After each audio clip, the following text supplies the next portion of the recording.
दिल्ली के दिल में स्थित संजय वन एक घना जंगल है जो दिन में जितना शांत और हरा भरा दिखता है, रात होते ही उतना ही डरावना और रहस्यमयी हो जाता है। इस जंगल में कई असाधारण घटनाओं की कहानियां समय समय पर सामने आई हैं, जिनमें से कई ने लोगों के मन में भय पैदा कर दिया है। आज की कहानी उन 4 दोस्तों की है जिन्होंने इस जंगल में रात बिताने की भूल की और कुछ ऐसा देखा। 4 दोस्त अर्जुन, समीर, निकिता और प्रिया एडवेंचर के शौकीन थे। एक दिन उन्होंने दिल्ली के मशहूर संजय वन में रात बिताने का फैसला किया। जंगल के बारे में कई डरावनी कहानियां सुनने के बाद भी उन्हें ये सब बकवास लगता था।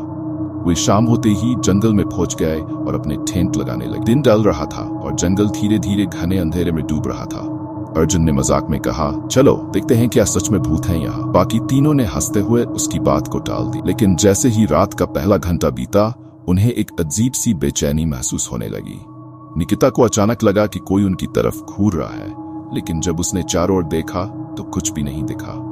फिर भी उसकी घबराहट बढ़ने लगी। रात का दूसरा घंटा शुरू होते ही जंगल पूरी तरह से सन्नाटे में डूब गया था। हवा भी धीरे धीरे चल रही थी, लेकिन उस सन्नाटे को बीच बीच में अजीब आवाजें चीर रही थी।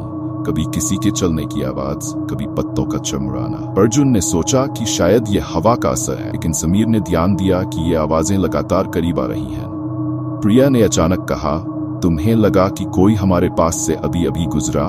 सभी ने चुप्पी साध ली। किसी ने कुछ नहीं देखा था, लेकिन प्रिया को यकीन था कि उसने एक सफेद साया झाड़ियों के पीछे से गुजरते देखा।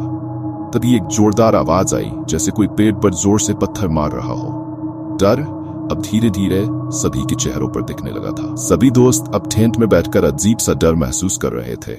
तभी निकिता ने कहा, वह देखो, वहां पेड़ के पीछे कुछ है। बाकी तीनों ने मुड़कर देखा, लेकिन वहां कुछ भी नहीं था। निकिता का चेहरा डर से सफेद पड़ चुका था। उसने जोर देकर कहा कि उसने किसी को झाड़ियों के पीछे छिपते देखा था। समीर ने हिम्मत करके टॉर्च लेकर बाहर जाने का फैसला किया।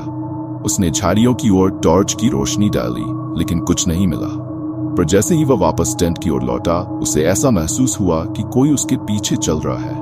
उसने पीछे मुड़कर देखा, लेकिन वहां कोई नहीं था। ये घटना अब सामान्य नहीं लग रही थी।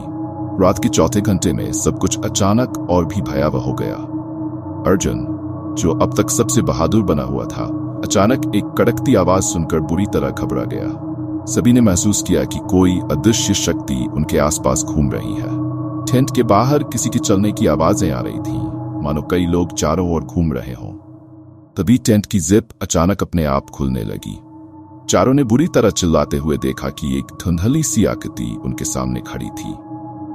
एक सफेद साड़ी में लिपटी औरत, जिसका चेहरा दिखाई नहीं दे रहा था। वह धीरे धीरे उनकी तरफ बढ़ रही थी। सभी दोस्त बुरी तरह से डर गए और जैसे तैसे वहां से भागने की कोशिश करने लगे। भागते हुए उन्हें लगा कि वह औरत उनके पीछे पीछे दौड़ रही है। वे किसी तरह जंगल से बाहर निकलने में सफल हुए, लेकिन उनके चेहरे पर उस रात का खौफ साफ झलक रहा था।